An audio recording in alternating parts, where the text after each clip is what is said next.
인내를 온전히 이루라. 이는 너희로 온전하고 구비하여 조금도 부족함이 없게 하려 함이라. 반갑습니다. 목사의 성경대로입니다. 제 나이 또래의 사람들이 자라오면서 교육받은 훈련은 한마디로 인내라고 해도 지나친 말이 아닐 겁니다. 인내하라. 이 교육은 인간의 그 본능적인 욕망을 절제하는 것은 물론이고요. 불편함, 가난, 감정, 관계, 고통, 그리고 신앙적 실천에 이르기까지 이 생활 전반에 걸쳐 요구되는 훈련이었죠. 초등학교 다닐 때, 저희가 다닐 때는 국민학교라고 했죠. 아무튼 그 어린 나이에도 화가 나면은 참고 그 화를 삼켜야지 화를 행동으로 옮기게 되면 그거는 물리적 폭력을 행사하게 되니까 화내는 것이 좋지 못하다 이렇게 배웠습니다. 친구들과 주먹 다짐을 해서는 안 된다 그런 훈계였죠. 중학교 다니면서 인간의 본능적인 그 욕구와 충동은 운동이나 그 예술 활동 등으로 그걸 승화시켜야 한다. 귀가 따갑도록 들었습니다. 이 본능적 욕구를 여과 없이 발산할 경우에는 짐승과 다를 바가 없다라고 배웠죠. 대학 시험을 앞둔 고등학교 때는 현재의 고난과 유혹은 참고 견뎌내야 꿈과 목표를 이룰 수 있다. 이런 소리 밥 먹듯이 들었습니다. 군대에서는 인내는 기본이고요. 안 되는 것까지 되게 하라. 이런 구호를 매일 외쳤죠.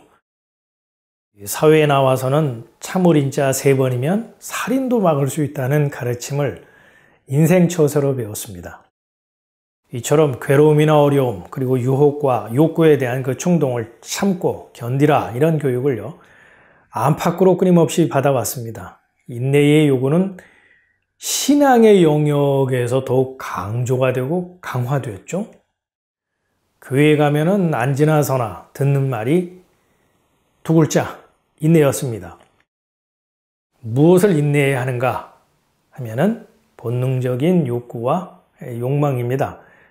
그걸 기도와 말씀으로 억누르고 절제해야 성도로서 경건하고 거룩한 삶을 유지할 수 있다. 그런 가르침에 우리는 고개를 끄덕끄덕했고 또 현실적인 고난이나 괴로움이 있더라도 감사하면서 인내해야지. 이스라엘 백성들처럼 원망하고 불평하면 하나님이 그 광야에 그 이스라엘 백성들에게 불뱀을 보내서 벌하신 것처럼 우리도 심판을 받게 된다는 이런 협박 아닌 협박에 몸을 떨었습니다. 그뿐이 아니죠. 신앙생활을 할 때 이 게으름이라는 마귀가 방해를 하는데 이에 굴복하지 말고 새벽 기도에부터 시작을 해서 주일 성수, 11조, 전도, 봉사 하여튼 이런 것들 이런 실천의 그 신앙을 죽으면 죽으리다라는 그 일사각오로 인내를 가지고 훈련하다 보면 내공이 쌓이고 탄력이 붙어서 나중에는 이 습관처럼 몸에 배기 때문에 하지 않으면 뭔가 허전하고 불안하고 죄책감마저 들게 된다. 이렇게 배웠습니다. 이처럼 인내라고 하는 것은 가정, 학교, 군대, 직장, 교회 이렇게 삶의 모든 영역에서 요구되는 덕목이었죠. 우리는 인내가 격하게 요구되는 세상에서 살고 있습니다. 그런데 사람이 본디부터 가진 성질이 어떤 환경과 상황을 견디고 버티기보다는 이 편안한 상태를 원하잖아요. 그렇기 때문에 인내하라는 이 말씀은 듣기 거북할 뿐 아니라 상당히 불편한 부담감으로 다가옵니다. 그래서 사람들은 인내의 대상을 자신은 제외하고 어떤 특정한 사람이나 집단에 국한해서 적용하기를 바라죠. 예를 들면 진학이나 취업 등 목표를 앞두고 욕망을 극복하면서 시험 준비를 해야 하는 수험생 또는 도를 닦기 위해서 세속적인 욕구를 억눌러야 하는 그 수행자나 구도자 특수훈련이나 재활치료를 받아야 하는 사람들, 이런 사람들에게 인내는 필수 조건이고 가장 적합한 단어라고 생각을 합니다. 성경은 인내에 대해서 어떻게 말씀하고 있을까요? 야고보가 인내를 온전히 이루라 이렇게 권면을 하고 있는데요. 수행자나 구도자처럼 욕구나 욕망을 억제하는 삶을 살아야 한다? 그런 신앙적 명령으로서의 인내일까요? 아니면은 기타의 종교처럼 성경도 이 돌을 닦는 신앙을 강조하는 걸까요? 성도의 인내라는 것이 정말 어려운 환경이나 유혹의 상황에 대해서 이를 악물고 참고 견디는 그 버티기를 말하는 것일까요? 이는 너희의 믿음의 시련이 인내를 만들어내는 줄 너희가 알미라. 인내를 온전히 이루라. 이는 너희로 온전하고 구비하여 조금도 부족함이 없게 하려 함이라. 야고보가 말하는 인내라고 하는 것은 자신의 소원하는 바를 이루겠다는 일념으로 이래서는 안 된다, 참아야 한다 라고 하면서 이 욕망과 본능적인 욕구를 절제하기 위해서 이를 악물고 참고 버티는 그런 것을 말하는 것이 아닙니다. 여기 그 시련이라는 단어가 나오는데요. 이 시련이라고 하는 것은 시험, 테스트를 말합니다. 그러니까 믿음의 시련, 즉 믿음의 테스트가 인내를 만들어낸다라는 건데요. 이 표현에서 알 수 있듯이 인내의 주체가 사람이 아닙니다. 주체는 믿음의 테스트이죠. 다시 말해서 사람이 인내를 함으로써 자신이 원하고 바라는 뜻과 목표를 이룬다. 그런 말이 아니고요. 믿음의 시험을 해보면 그 사람이 인내의 사람인지 아닌지 검증이 된다는 말입니다. 조금 더 설명을 해볼게요.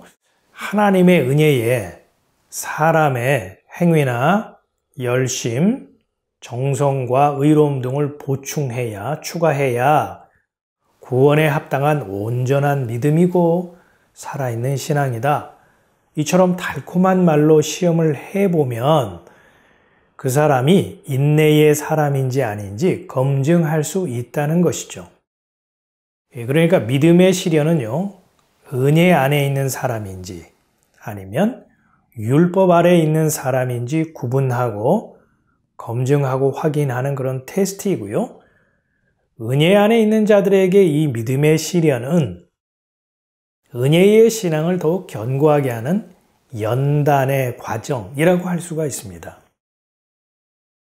예수 그리스도의 대속의 은혜에 인간의 그 사람의 행함을 운운함으로 온전한 믿음이라는 그 시험에 직면할 때 흔들리거나 타협하지 않고요. 은혜의 말씀, 즉 복음만을 마음속에 굳게 간직한다. 이런 의미에서 야고보는 인내를 말하고 있는 것입니다. 당시 흩어져 있는 12지파, 즉 유대 그리스도인들이 바로 그러한 시험, 유혹에 노출되었었거든요.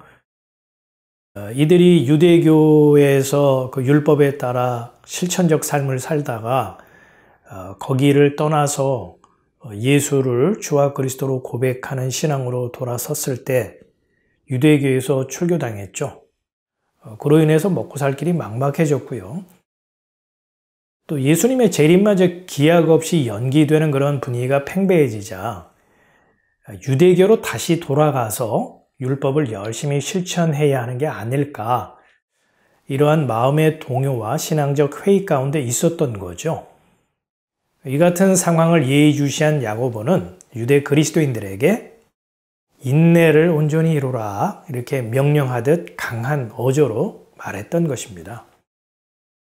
그러니까 인내를 온전히 이루라는 이 야고보의 명령은 자신의 신앙을 은혜의 말씀 위에 세운 자들을 향한 권면이지 율법의 실천을 통해서 자기 만족과 자기 의로움을 증명하려는 자들에게 하고 있는 말씀은 아니라는 걸 알 수가 있습니다.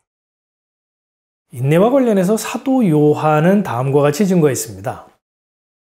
성도들의 인내가 여기 있나니 저희는 하나님의 계명과 예수 믿음을 지키는 자니라. 여기서 지키다라고 하는 이 단어는 사람이 계명을 몸소 실천한다는 그런 의미에서 지키다가 아니고요. 계명이 뜻하는 바가 무엇인지 유심히 관찰하고 또 주의함으로써 계명이 말하는 바, 그 내용을 마음에 간직한다. 그런 의미에서 지키다입니다. 그렇습니다. 행위를 통해서 내 믿음을 증명해 보임으로 그 보응으로 복도 챙기고 구원도 보장받으라는 이런 그 달콤한 유혹을 받을 때 주 예수의 은혜로 구원을 얻는 줄 깨달은 신자라면 동요하거나 타협하지 않고 말씀이신 그리스도, 오직 그분의 은혜를 마음에 굳게 간직할 것입니다. 바로 이와 같은 태도를 가리켜서 야고보와 사도 요한은 성도의 인내라고 말씀하고 있습니다. 예수님도 인내를 말씀하셨죠. 너희의 인내로 너희 영혼을 얻으리라. 거듭 말씀드리지만 이 구원은요, 주 예수의 대속의 은혜로 주어지는 선물이지 사람의 행위나 사람의 조건이나 어떤 열심에 따른 보상이 절대 아닙니다. 주의 은혜로 주어진 구원이라면 그분이 행하신 그 일에 감사하고요, 그 은혜를 누리는 것이어야 마땅합니다. 만일 은혜에 보답하겠다, 나는 배은망덕한 자가 아니야, 나는 보답하겠어, 이런 생각으로 자신의 행위를 동원할 경우에는요, 그와 같은 열심은 오히려 주님이 베푸신 은혜의 가치와 의미를 과소평가하는 것이 될 수 있습니다. 왜냐고요? 주님의 은혜라고 하는 것은요, 사람으로서는 갚을 수 없는 은혜고요. 이 세상의 것으로는 값을 매길 수 없고 정할 수 없을 만큼의 엄청난 선물이기 때문입니다. 이런 이야기를 하면 또 판에 박은 그 소리 한다 라고 대부분의 교인들은 흘려듣겠지만은요, 이 한 가지만이라도 분명히 알고 어떤 상황에서도 흔들리지 않는다면, 어떤 유혹이나 시험이 와도 동요하지 않는다면 믿음의 사람으로 예수님이 말씀하신 대로 구원을 얻을 것입니다. 이 사람들은 은혜의 말씀, 그 터 위에 굳건히 서 있는 자들을 향해서 반쪽 신앙이다, 행함이 없는 절뚝발이 신앙이다, 나태하고 죽은 믿음이다, 이렇게 놀리고 비웃을 것입니다. 하지만 야고보는요, 조금도 부족함이 없는 온전한 믿음이야, 이렇게 인정하고 있습니다.